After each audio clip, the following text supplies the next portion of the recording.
This video is brought to you by MPEC Printery, specializing in t-shirt printing, posters, and shipping from the USA.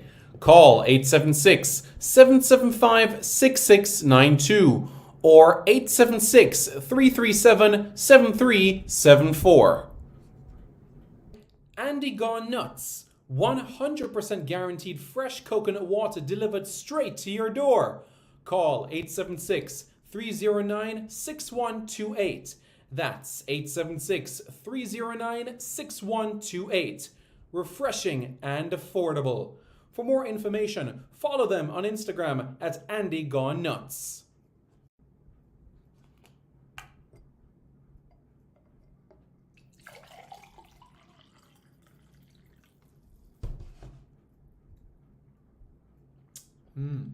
Truly refreshing. And Crumble by Mrs. C. Old English fudge and other delectable sweet treats. Call or WhatsApp 876-586-0471. That's 876-586-0471.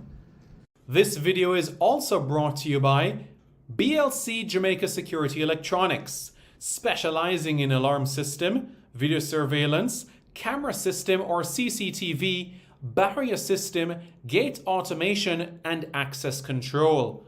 Call 876-320-7711. That's 876-320-7711 or 876-351-1105. That's 876-351-1105.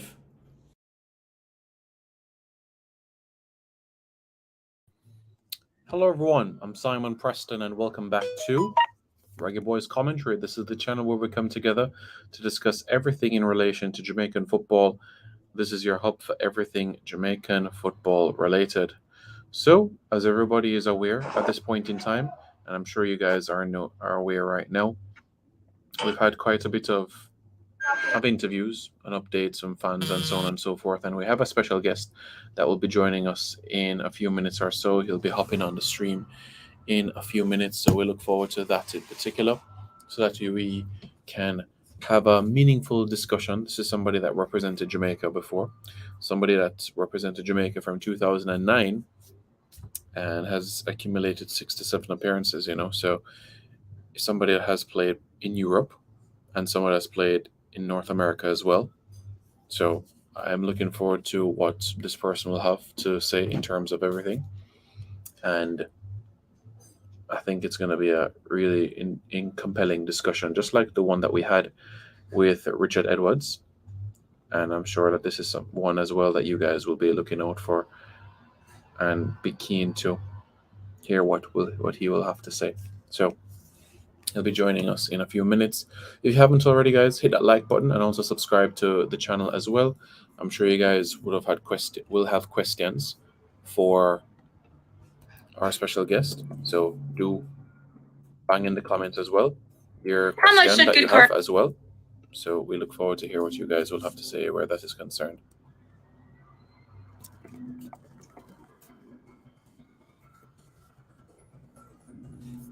Yeah.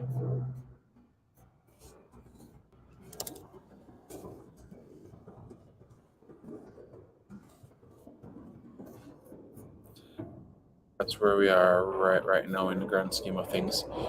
Blake Hilton, how are you doing, sir? Bless up. I hope you're doing well. Hope you're doing well and everything of that nature.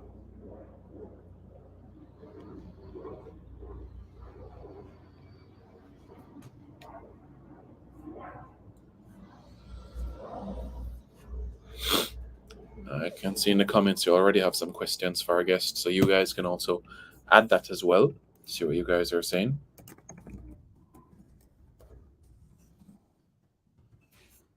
Yeah, guys, keep the comments coming in. Really, really do appreciate it. So do keep the comments coming in. I'm looking forward to everything that you guys will have to say where this is concerned. So do keep it coming in. And I look forward to see what you guys will have to say where this is concerned. This should be a really, really good discussion, So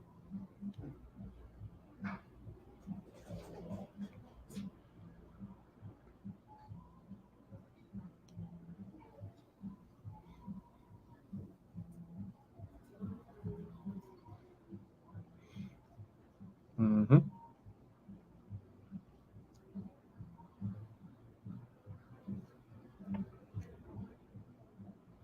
Hmm.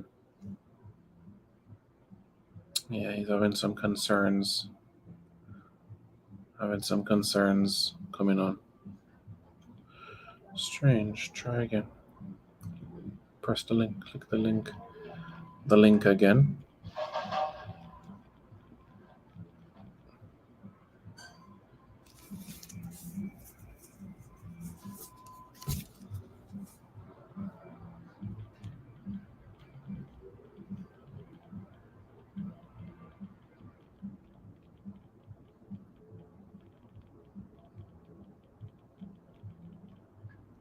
So yeah.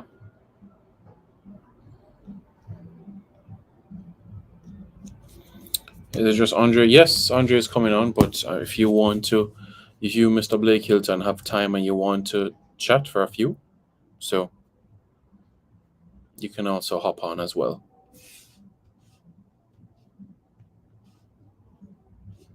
If you want, or you have questions as well, so you can also hop in as well, Mr. Blake, if you have something you'd like to ask our special guest for today and discuss his 1, 2, 3, 4, 5, 6, 7 caps for Jamaica from 2008 to present.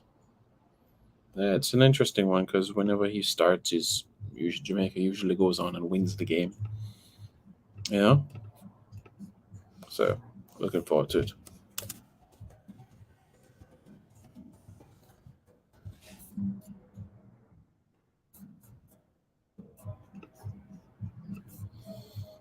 So yeah, keep the comments coming in as well, folks. Let's see what you guys will have to say. Andre was a left back.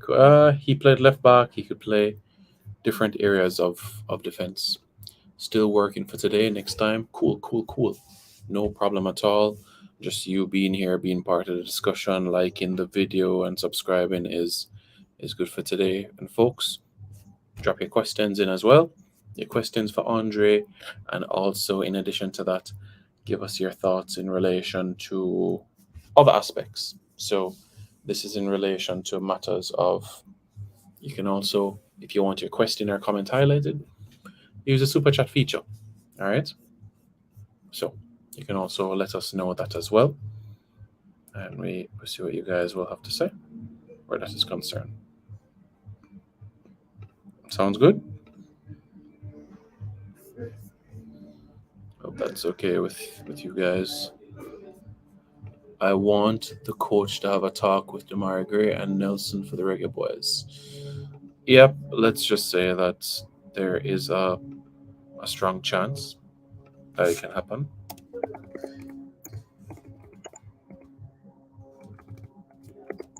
Yeah.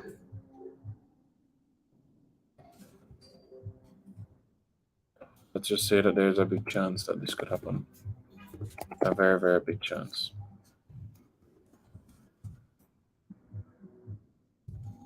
Mm-hmm.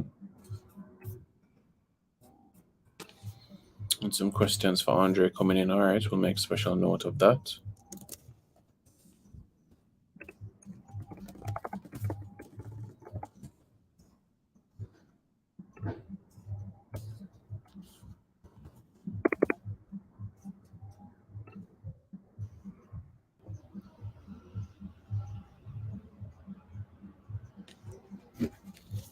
Let's see if Andre's situation can be fixed right now. Rosensport Chrome Technology. This is strange. Okay, click. Okay, try.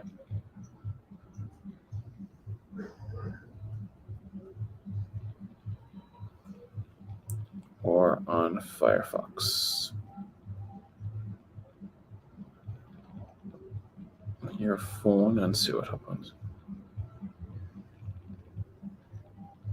Link on your phone. On your phone and see what happens.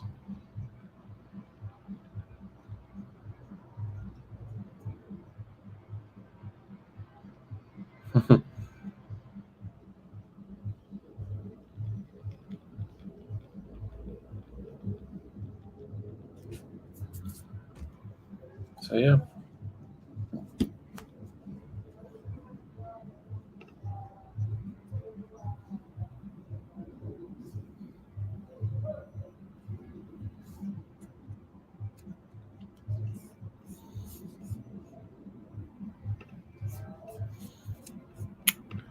All right, Super Sticker sent. Thank you very much. Really, really appreciate your support.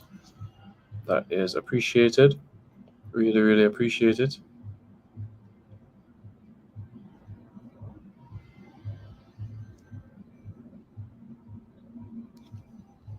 Yeah, yes. Thank you very much for your patience, everybody. Our special guest is still working on his way to come on the stream, and then we'll get this interview started. If not, if there are some challenges, then what we'll do is do a pre recorded version with him and have him on in another way. So we'll do like a pre recorded version, and of course, after the pre recorded version, upload it. So, like a part one and part two. And I'll make note of the questions that you guys have made mention about so that you guys are aware of it. So, that's what we'll do for everything here. So, again, thank you very much for the super chat. Really, really appreciate it. And hopefully,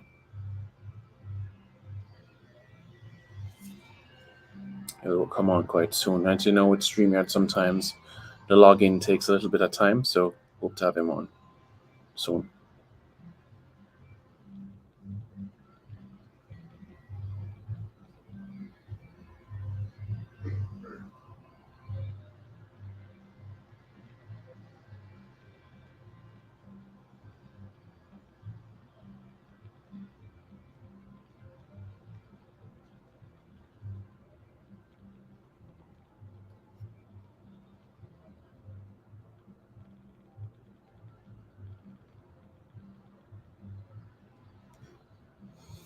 All right, let's see if this can work now. I think Andrae is joining us, but the camera, just not seeing the camera on. There we go. All is well. Andrae, can you hear me? Yeah, man. man. Can I hear you, man? Can you hear me? Yeah, man, I can hear it. Much appreciated, man. Respect for your time, man. Of course, but like me, I forgot use the phone, laptop now. Give me no vibe at all. Yeah, Let me that's know all if the visual good, if the audio good. Yeah, man, that good, man. I mean, firstly, all the best to you and the family for the new year, man. Hope everybody is doing well and everything. Respect. Yeah, man. Everybody great. Can't complain, you know. Yeah, nice. Good, Yeah, man. man. Good. And Same to you and your family. thank you. I really, really appreciate it. So, what I want to do basically, we recap your career in a sense, and because even have people today asking, where's Andrae up to? Is he still playing? Is he coaching? So you Really? can I thought I was yes, off the map by now, man. every time a new Yeah. coach comes on board or a new cycle about to start, you get the questions, where is he? Where is he? Where is he? Yeah. Yeah. Don't And know for the thing somebody though. like yourself that has played at, some big clubs, the Portmores, the Waterhouses, there'll Yeah. be a lot of talk, Yeah, man. Mhm. But we're But yeah, still there, man. Still involved with mm, the beautiful game. But just kind of take a step on the other side of the fence. yeah. So let's kick things off. When you're on the island, I mean, was football the first love, or there are other sports in and around you growing up? um, to be honest, Preston, ever Yeah. since I know myself, as a young, I really don't know where it came from because I I heard that my dad used to play, but nothing professional or anything like that. Maybe just kick about with his friends and thing like that. And I got told that he used to have me on his shoulder sometime when he was playing. So I don't know if that's where it came from, but um, I think growing up, in the country because I was born in Saint Anne. A Mhm. lot of people don't know that because they know me as this, the youth from Portmore. So I was actually born in Saint Anne, close Okay. to Bob Marley 9 Mile area thereabouts, Red Dirt. So from here, those names is Red Dirt. It is Red Dirt thing. So I mean, but I came to Portmore at a very young age, Mm-hmm. and it all started there. But I can remember when I really got deep into the football and decide, hey, um, this is what this is what I love, and this is what I actually want to, devote my life to. Mm-hmm. And that was when it was 97. If I'm not mistaken, I think at that time when the Reggae Boys qualified for the World Cup, there Mm-hmm. was like, a lot of tension, a lot of crime and violence was going on in the country at the time. And as a young youth at that time, I was about, probably eight or nine thereabouts. Mm-hmm. Certainly wasn't any older. And but the memory that I remember was we couldn't go outside to play and do what we love because, as I Oh, said, there was a lot of tension. yeah. But the fact that the Reggae Boys qualified for the World Cup, all of a sudden, everybody who did a fight against each other stopped fight against each other, and everybody in the streets beating pot cover and everything like that. So I was like, wait, as a youth, I'm like, wait, see, I mean, the sport that me and my friends go on the street to play every day can allow people to come together and live like this. And Wow. then that was my memory, and I was like, yo, this is what I want to give my life to because, there was something about people coming together and, rally together and support each other and, uplift each other. And once I saw that, I just never looked back, you know. Yeah. So that was my real, Mm. real start into the whole football thing. Okay. We'll have a question in the comments asking, Andre, which player did you look up to growing up? So when you were younger, which player or players did you look up to as like an inspiration and stuff? Locally or Both internationally overall? and locally and internationally. Yeah. All right, locally, jeez. Actually, to be honest, though, Mm-hmm. Wooler Wolf was definitely one of them. Mm-hmm. Kevin Deere was definitely one of them.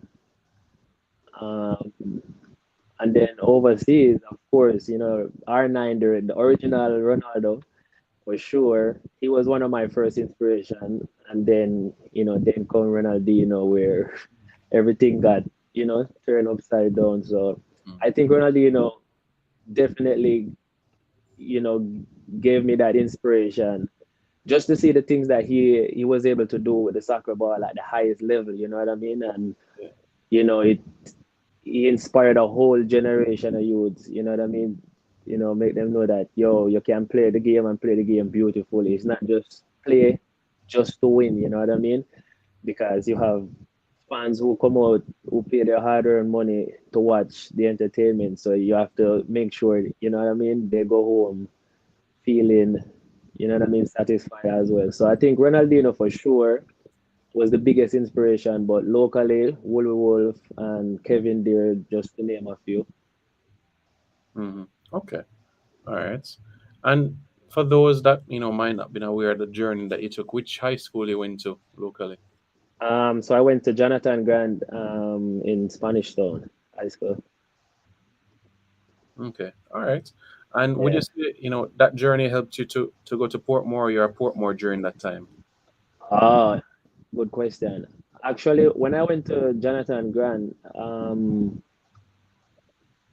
I was playing with Rivoli. So as I said, a lot of people they really, knew me when I started playing with Portmore, but it actually started at Rivoli. So I was playing Coles at the time, and we played a Coles game against St. Jago on the at the Rivoli training ground, Mm-hmm. and apparently the management and the coaches were there watching because they were supposed to practice right after the game. And right after the game, I see these people coming over to me talking, saying they like how I play and this and that, and they wanted me to potentially join the team. Mm-hmm. And as I said, I was 15 at the time, and I was, of course, as a young kid, a Premier League team or coaches coming up to you saying they want you to join their team.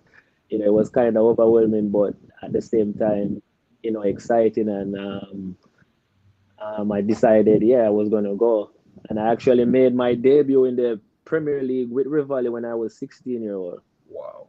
and that's where Portmore United actually saw me, because we played against Portmore United, and that was the year when Rivali got relegated. So we weren't doing great, you know what I mean? But um, I guess that same season, some good came out of it, at least for me, because Portmore was always my team. I live 5 minutes from where Portmore trained, Ferdinand. So it was a dream when the Portmore personnel came over and scouted me. So yeah, Mhm. it started at Rivali, and then I spent a year and a half at Rivali, and then I made the transition to Portmore United.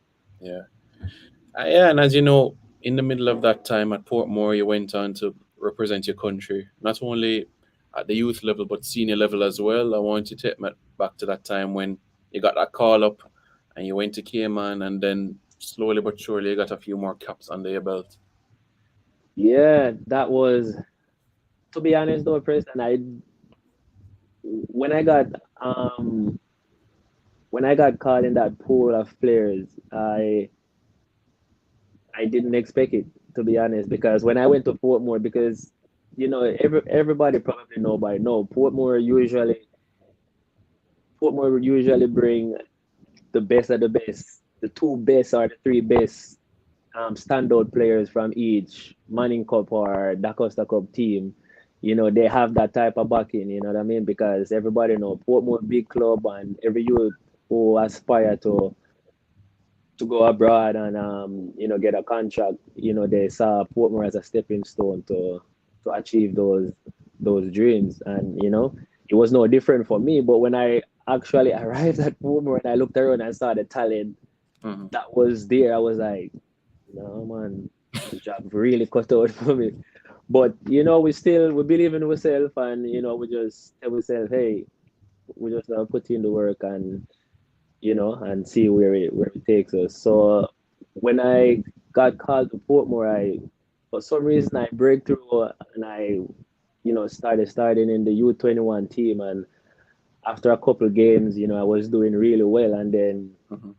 at the time it was Dr. Dean Weatherly who was the coach for the U20s. It was Hmm. U20s at the time, and the reason why I got called to the U20s at the time, I actually went to a practice game with the U17 when, may his soul rest in peace, when Waga Hmm. Yep. Mr. Hunt was the coach, and he actually liked me. But the thing was, I was a few months too old to play with the U17 at the time. Hmm. So they were like, all right, since he cannot play the U17, let's send him to the U20 camp. And that's all it was. Just go to the camp, get the experience, and you know what I mean? At least we know for the next time around, you would be one of the more senior players, because you would have already got some experience with the then U20. And that U20 team was with Ricardo Cousins, Eric Vernon, all those players at that time, you know what I mean? And it so happened that that trip we were going to Mexico. Yeah, it was Mexico. That was my first travel with the national team, and I made the cut. I was so surprised. I didn't even know how it happened, but again, we put in the work, and it paid off, I guess. Hmm. Yeah, Yeah. quite an experience, I tell you. I mean, you had the privilege to play and train under John Barnes and Tapa. What were both like working together as your coach? All right. You know, I have so much respect for John Barnes, because, as I said, um, it was the U right after the U20 qualifiers. We were on our way back from Trinidad, and they seen it. I think we were back on our way from Trinidad to Jamaica. It was a Friday, Mm-hmm. and I think the senior team were leaving to Miami on the Monday, Mm-hmm. and we were at the airport just chilling, goofing off, the players waiting for a flight, and Coach Duque gather us. Hey, we just spoke to John Barnes, Mhm. and he called up three players to that team to travel with the team on Monday. And again, I don't know, luck was. Wow. I guess it was just my lucky period. So I was one of the three players who got selected in that squad, and Mhm. so here you were a youngster looking up to players like Claude Davis, Pepe, Ricardo Gardner, all those players. You dream to be like those players, and within 1 week, you're in the same training camp as those players. You're like, whoa, somebody pinch me up, please, because I don't know what's happening. And I actually started that game too, against 80. Mhm. Um, so yeah, it was a magical experience. John Barnes, top professional coach. He was a real, to me, I think he was a really good player manager, Mhm. more so than a coach. And Tapa, I think, you know, regardless of what, Tapa is always going to get his respect.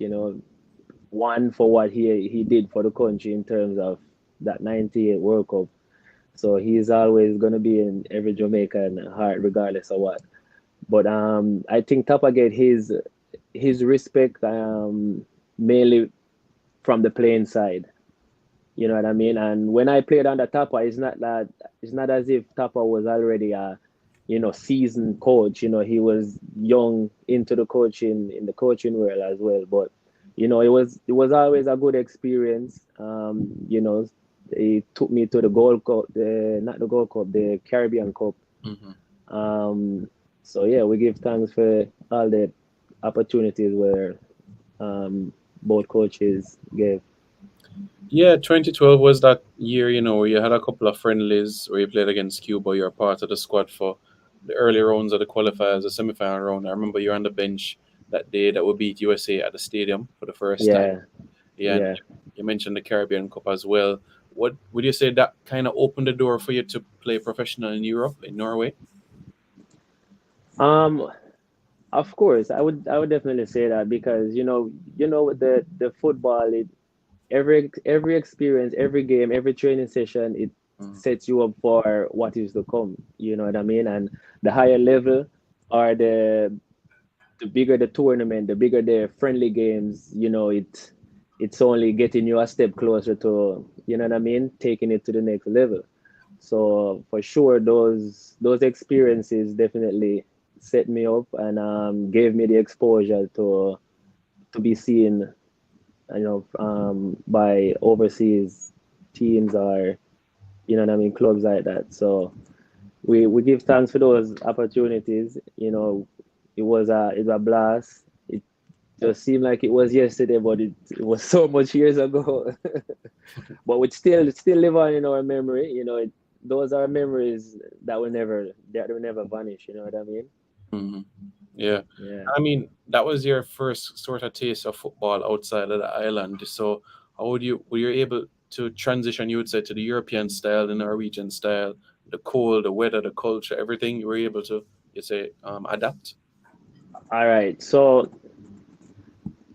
to be honest, Preston, when I left the first time on Hmm. that 1 month trial in Norway, Hmm.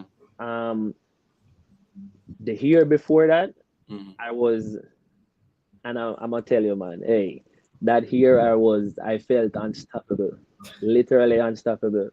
And then I don't know if you knew about it or if most people can recall, but that was when so it was December 10, 2010. I'll never forget that date. I was actually waiting for January morning to come so I can board the plane to go to Norway on my trial. And then, but at while being at Portmore, I was playing a whole lot of games. I was playing on a Wednesday, I was playing on a Friday, I was playing on a Sunday, playing U21, a senior team, back to back. Hey, just give me more football, give me more football. I don't want it to stop. And then, as I said, that day, December 10, 2010, we played against Humble Lion, and that's when I suffered that broken leg. and that really, really, give me a big setback. 1 year, I had to learn how to walk again, everything. So everything kind of was on a back burner after that because I mean, no club is going to, what I mean, still try to sign you after hearing that you just suffered a serious broken leg. But and then, if I can recall, a lot of people were saying, okay, that's it for him. He's not going to recover from that, this, that. But I always say, if you have the right mentality, nothing can stop you. And ever since I was a young youth growing up, I always have that mentality. And I knew, hey, I'm not listening to the outside noise. I know what I'm capable of. And I know I'm not going to give up until I, what I mean, get where I want to get to. Yeah. And I, day in, day out, I worked hard, as I said, 1 year. 1 year after, that's when the U23 went to Suriname for the Olympic qualifiers. And Alfredo Monteso and the coaching staff, they still decided they wanted to take me. And yeah, a lot of people didn't even know. The only reason why I was able to play that tournament too, like if before each games, I had to get injection in my foot. And then after the game, you know how that goes. It's the pain you can't. Yeah, but you know, so yeah, those opportunities, those moments were, as I said, will always live on. And yeah, I don't even remember where I was going to go with I was going with that one. Mhm. But yeah. So yeah, that sets me up for the after that. Yeah. I kind of took maybe 2 weeks off just to kind of let my foot, what I mean, relax a little bit after all those injections. And then I got um I got called again saying, hey, the Norway opportunity it resurfaced back again. I was like, what? Heck yeah, let me go. Let's do it. I'm ready right now. And then that's when I left. But when I was recovering, even then, I was still under a whole lot of pain. Like especially after training, like where I suffered the broken bone, it wasn't giving me issue anymore. It was the Achilles. Mhm. I'm telling you, man. Every time after practice, every time you wake up in the morning, I feel like 110-year-old. But anyways, with Voltaren, it never failed with back then. And we know we have a mission, and it was always my dream. I trust and I told myself, no matter what, I am going to play in Europe, no matter what, even if it's just one game. I'm going to play in Europe, and this is my opportunity, and I can't. I have to give everything to, what I mean, give the myself the best chance to make that dream a reality. Mhm. And within within the after the second training session, actually, the first day, tell you what, the first day when I got there, the president and the general manager picked me up at the airport, and it was a 3 hour drive from Oslo to Notre Dame. Yeah. Um, Wow. And then when I got there, we got there just in time. The players were walking out to go on the field to practice, and I was meeting everybody and everything, and the coach and everybody was like, "Since you must be jet lag, you're tired. You can just watch the practice today, and then we can start tomorrow." And I said, "No, I want to practice today. I didn't come here to watch practice. I came here to practice." Wow. So I think just by making that first impression, I think that kind of set the tone um, for that trial stint. And I practiced. I felt great. I did great that first session, and then the second session. After the second session, the coach came over and he was like, "All right, we've seen enough. I think we need to speak with you and your agent on Wednesday." And yeah, as I said, I went there with to deal with business, man. And it was a great experience. The league back there in Norway, it's different. It's a Viking country. Those guys are runners, man, and robots. I'm telling you, and they like the physical aspect of the game. And not my, though it wasn't my type of football that that I like. I like the tiki taka, type of playing and all. But again, you're coming from Jamaica and you're a young aspiring player who wants to, go to Europe. So you have to start somewhere. So that's what I was telling myself. And, I gave thanks for the opportunity. And, I just told myself I was going to make the most of it and learn as much as I can because, of course, as I said, it's different playing style, different country, different first time traveling away from home, being there so long. It's super cold. But again, as I said, it didn't bother me much because I knew I already possessed one of the most important thing any player needs to make it abroad or anywhere, which is the mentality. If you don't have a strong mentality, it doesn't matter how talented you are, doesn't matter how much people are out here singing your name and you're mashing up the Premier League or the Costa Cup, Manning Cup. Listen to me, man. If you can get up at 5 o'clock, 6 o'clock when it's minus degrees outside and go train, you're not going to make it over there. So, as I said, I already had that mindset. So, it was easy transition for me. Nice, nice. And in terms of where they had you, did they have you as a wing back, a full back? Where did they put you, or they just put you in different areas? I tell you this, when I got the coach who signed me at the team, Notre Dame FK, Hmm. I remember when we were doing the press conference, he was telling everyone, to them, they thought I was fast. And in my mind, I'm like, bro, I was probably one of the slowest players here in Jamaica, and these guys are saying I'm fast. Yeah, So he was telling everybody that they could actually play me by myself all along the left hand side of the field, left striker, left winger, yeah. left midfield, left back. Wow. But when I first signed, I was playing as a left winger in the beginning, and then once I think we switched formation after around 4 games thereabouts, and then that's when they slotted me back in the left back position. Hmm. Okay, all right. Yeah. And I mean, you had a couple of seasons in Norway, and you did something a lot of Jamaicans don't get the opportunity to play in Europe and North America. So that transition now from Europe to North America, was that did it take time to adjust to the American and Canadian style as well, or it was kind of a smooth transition? Again, I think it was a smooth transition. Yeah, it was a smooth transition. I think the the main difference, to be honest, was the pace. Like when the transition from here, Jamaica, Yeah, yeah, to Norway, right. like as I said, when I went there and in the training sessions and all of that, it was a lot faster, but nothing where, oh, hey, let me gear up because I gotta stay 100% focused because I can't let nothing miss me. You know what I mean? But when the games, hey, if you're not fit, yeah, me super man. Yeah, man. So the pace was one of the most yeah, the pace was definitely on a high. So the pace in Norway was really high. So when I transitioned into um, North America, the pace wasn't as high. Mhm.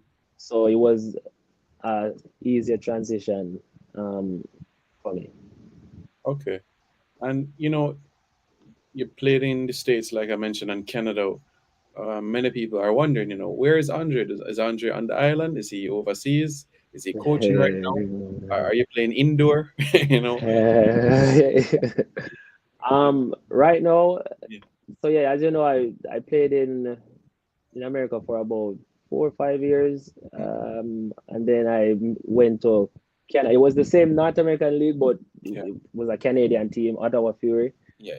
I spent a season in Ottawa Fury, and then I I got an opportunity Yeah.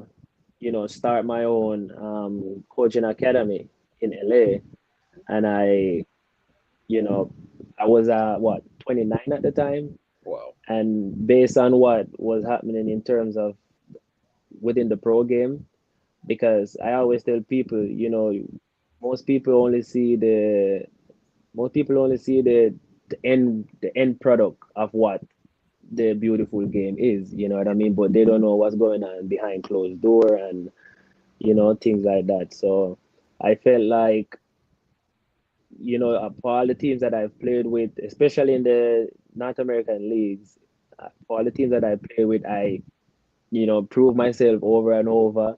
Every team that I played with, every season, I was among the top two or top three, you know, best players for the season and all of that. And then, for whatever reason, um, you're not able to negotiate the type of deals that you want, because and then you have players sitting on the bench who doesn't make half the contribution that you make, being able to do so. And then, couple things happened, and I was like, you know what, maybe this is my time to just leave this league. And then I spoke to my agent at the time, and a lot of people didn't know this, because I was so in the Greece first division. I was on the verge to, when I was 29, um I was going to go to the first division in Greece. And let's say I was supposed to travel the Monday, the team played the Saturday, and the team lost, and the coach got sacked the Saturday. And that was the reason why. And because of that happening, that was the reason why I actually decided, you know what? Because I didn't want to play in the USL anymore. You know what I mean? So I said I need somewhere new, and it has to be somewhere where I'm going to be challenged, and I'm actually going to start enjoying the game for what it is again. Yeah. And then because that didn't fall through, I decided I was going to go start something that I know will be able to sustain itself long after my playing career, or longer than my playing career, which is to start the academy. Um, but then when I went to LA and I started that, I found out there was a pro indoor team close to where I was. I was like, hey, I'm still in good shape. Mm-hmm. I still love the game. It's just that I don't want to play at you know, that level anymore. Yeah. So I was playing with the indoor, the Ottawa. It's another Ottawa Fury, Ontario Fury, Yeah. in the MASL. Mm-hmm. Thinking about it too, I might go back next season to play again. So I'm still playing, but just not on the pro level. I think the love Mm-hmm. for being around the kids and passing on what I've learned, and all my experience. I think it's the love for that has exceeded my me wanting to play and play at the highest level. I think I passed that age now. I'm a whole now 33-year old that Yeah. yeah, I already did my time. I really I present trust me when I say I super super love coaching the kids.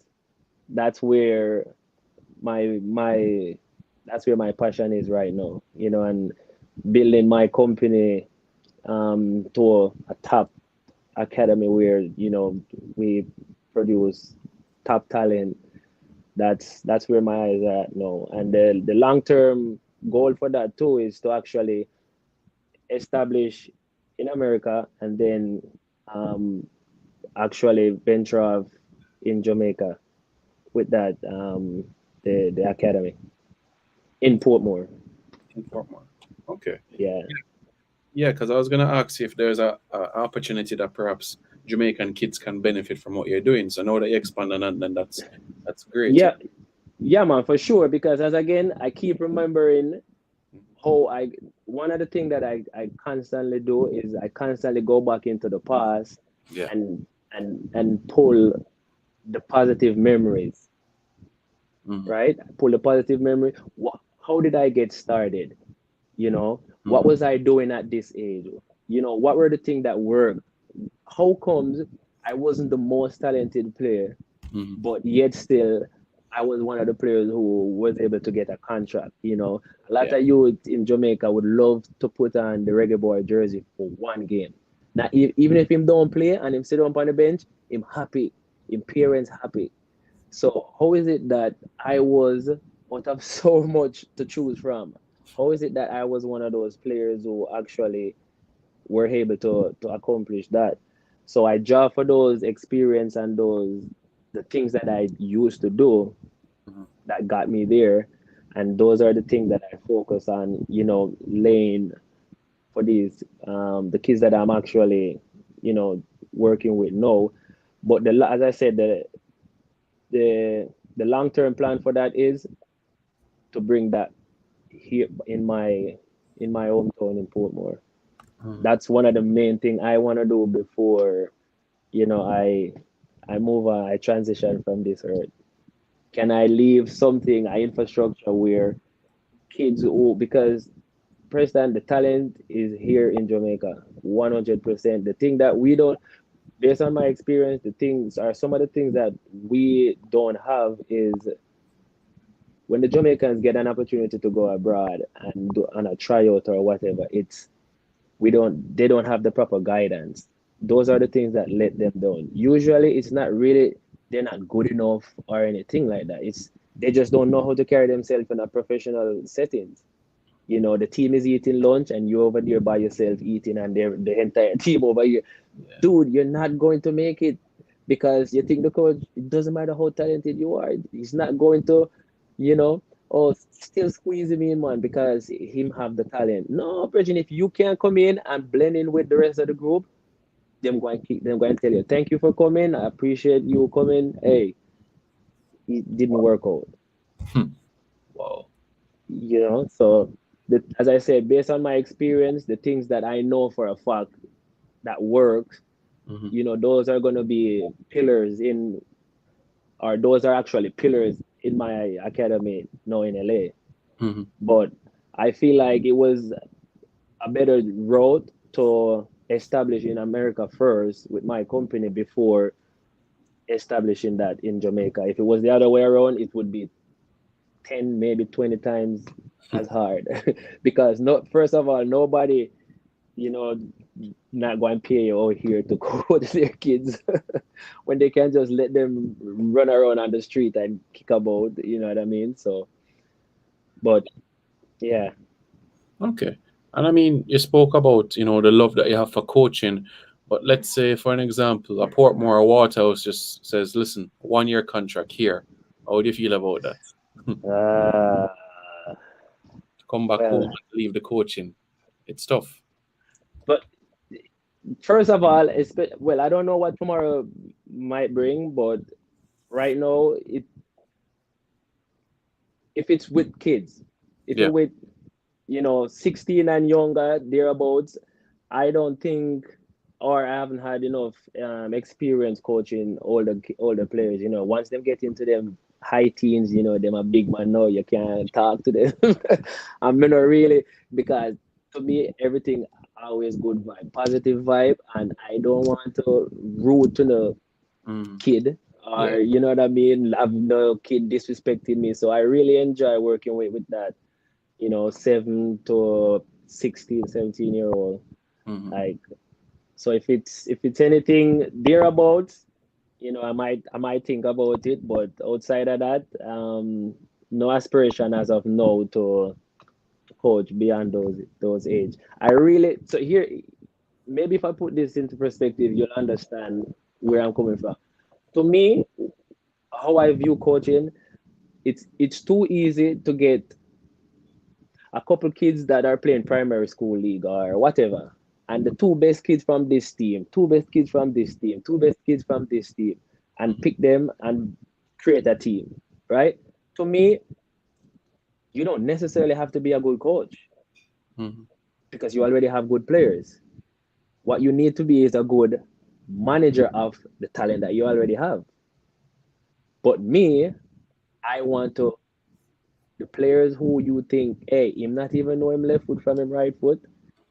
Once that kid really want to learn, and him think if him keep putting in the effort, he can get there one day. Those are the kids I find joy working with. Okay. To me, that's how you prove if you're a good youth developer. Not Mhm. necessarily getting the best crop and then venture off and say you're a big coach. You know what I mean? No, if I never kick a soccer ball in my life and I can play in the best of the best teams, Mhm. hey, you're a good coach. So it might be a little bit, some people might think it's harder or it take more, but that's where, unfortunately, that's where I find my joy. Yeah. And I mean, look, you've had the chance to put on the Reggae Boys jersey. You've played overseas.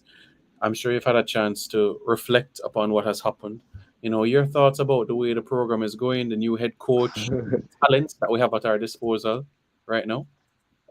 Ah, again, I love my country, love the national team, love everything, but just like any other past players, I think insanity is the right word to use, because I really think after so many years, I think the federation would actually get it right at some point. And I still don't think we're even close to getting to that level, because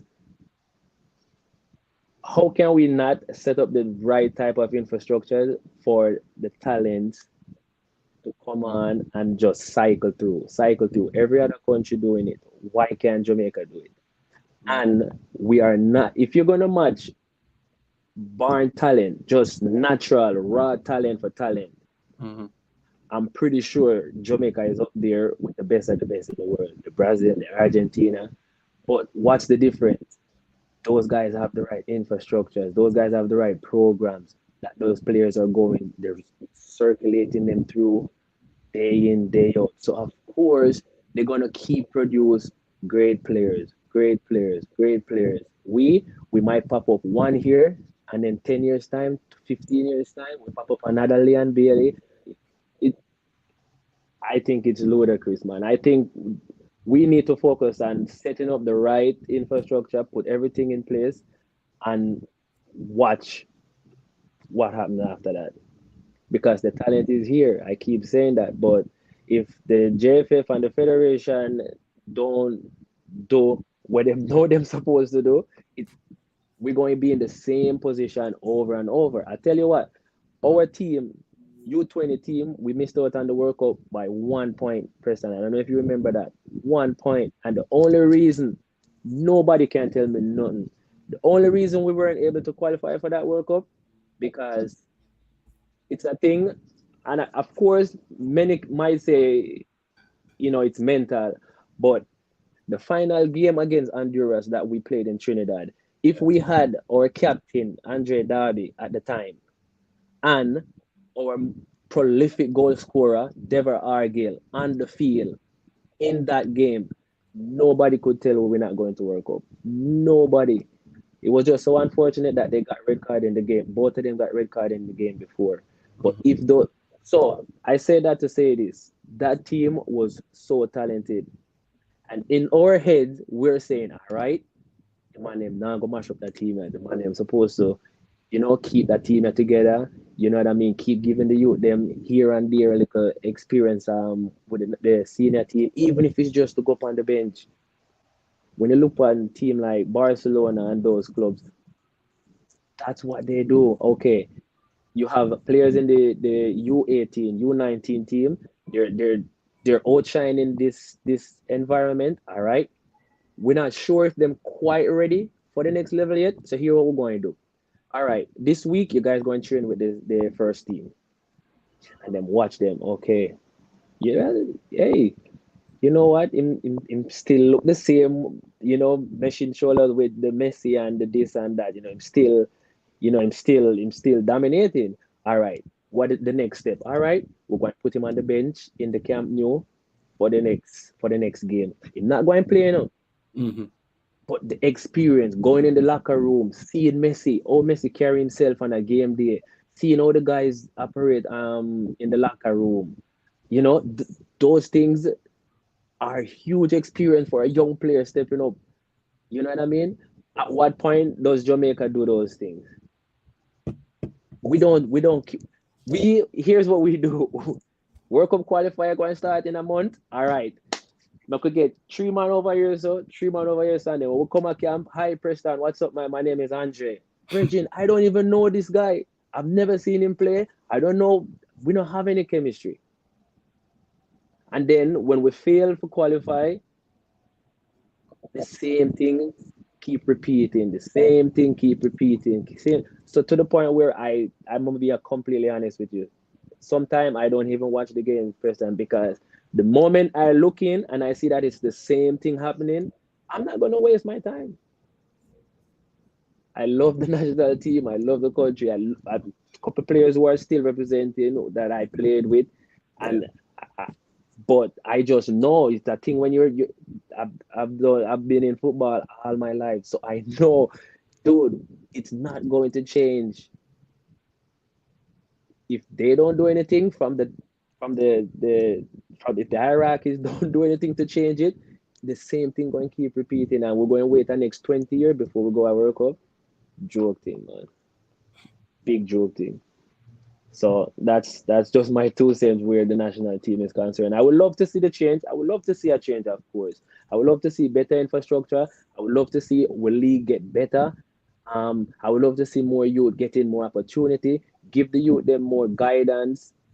So even if it's the Premier League clubs.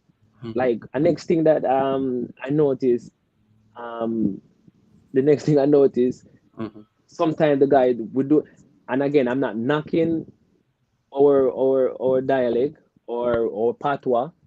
That's everybody love it. Everybody all over the world love it. But Simon, there's a time and place for everything. You can finish match and you do. Yeah, man, me I tell you, my boss, man. Yeah, man, me I tell you, say, yo, when the boy pass the ball, give me, man. You see me, dog. Yeah. You can't be in a professional setting. You know what I mean? You're carrying yourself like that. So those are little. They might be small. They might look like small things, but those are the small things that end up add, and then it become a big thing. So we have to give you them proper guidance, proper training, let them know how to carry themselves in a professional setting, um, and then better infrastructure. And if all of that is set up, I have no doubt that Jamaica can be a force to be reckoned with on the international stage. But until those things are put in place, I I would be on the side over here creating the real gems. Yeah, and you keep doing the hard work, man. Hopefully, some of those in the academy, some Jamaican lads come through as well. That would be nice Yeah, to man, see. that's for sure. As I said, it's still early, time, but there's a whole lot of thing, there's a whole lot of thing in plan. Um, so for sure you're going to hear about it, and you're going to definitely see it. Because one of the kid, I was working with this kid for 3 years now. I met him when he was 9. He's American kid. Mm, Um, a lot of people who follow the company IG page will probably know him. mhm, Um, but he went to, I won't say the team. He went to Germany mhm. and trial during the whole COVID Yeah. time and everything. I was every because there's little things that I do too, because I'm not just gonna give you my time, because I know what I know works. Mhm. And I know if your kid follow everything that I'm telling him, and he's doing everything, I know for a fact at some point he's gonna be a cut above the rest. You know what I mean? Mhm. So, anyways, during COVID, I test him, and every single test I threw at this kid, the reason why I talk about this kid so much is because he remind me of myself so much. He already have the most important piece firmly intact, the mentality. I said, all right, I'm going to shock him a little bit, So I said, all right, hey, meet me at 5:30 tomorrow morning. You really want to train with me? Meet me at 5:30. Preston, Mhm. you better know when I show up at the field, Mhm. the command already there, warming up. So just little things like that for a little 9-year-old Preston. Mhm. 9-year-old. Show me that type of commitment, that level of, yo, I'm hungry. I have to do everything I can to help this kid. Fast forward, he went to Germany and try out with 3 teams. Can't name the teams. If his parents hear me, there because nothing is released yet. All 3 teams offered him a contract for their academy, and they're actually waiting, on paperwork and all of that. Yeah. But I'm telling you, man, you're going to hear about him. You're going to hear about him, and the reviews that we get, the reports that we got, because I spoke to the scouts and the trainers. Because one thing, every player that we work with, if they're going away on any tryout or anything like that, we always tell them, hey, make sure you get a report. Right. And the reason for that, because to me, that I use that as a mean for them to give back to my company that helped them to get to that level. Right. Just tell us, what are they looking for? Okay, based on your report, I will know what are these coaches looking for or looking out for. And then I can add that to my curriculum. Yeah. So we can help everybody else who is coming up under you to, get all of those stuff that those guys are actually looking for. Okay. Yeah, man. Interesting. Look, Andre, really, really appreciate your time. Thank you so much. Really, really appreciate it. Reflect on your career a bit and everything like that. When I'm West Coast, we'll link up, but keep up the hard work. Definitely. All the Definitely. best. Can't stop, Preston. Always a pleasure, man. Thank you. Yeah, man. One love. Yeah, man. All the best to you and the family. And yeah, man, keep the link. All right, big boss. One love. Bless up. All right, take it easy, yeah, man. There we have it, folks. That was Andrae Campbell, Reggae Boy Andrae Campbell, speaking to us and everything of that nature. Thank you guys so much for tuning into this video as well. Don't forget to like, share, comment, and subscribe for more content, guys. Take care. All right, more to come later today. This video is brought to you by MPEC Printery, specializing in t-shirt printing, posters, and shipping from the USA. Call 876-775-6692 or 876-337-7374. Andy Gone Nuts, 100% guaranteed fresh coconut water delivered straight to your door. Call 876-309-6128. That's 876-309-6128. Refreshing and affordable. For more information, follow them on Instagram at Andy Gone Nuts.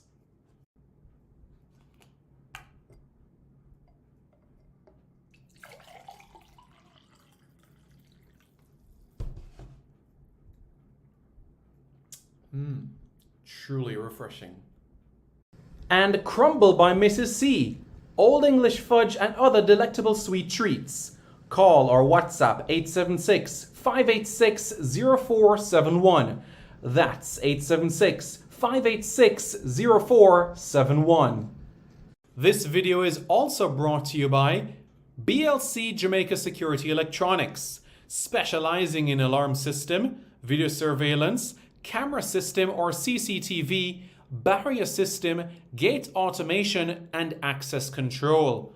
Call 876-320-7711. That's 876-320-7711 or 876-351-1105. That's 876-351-1105.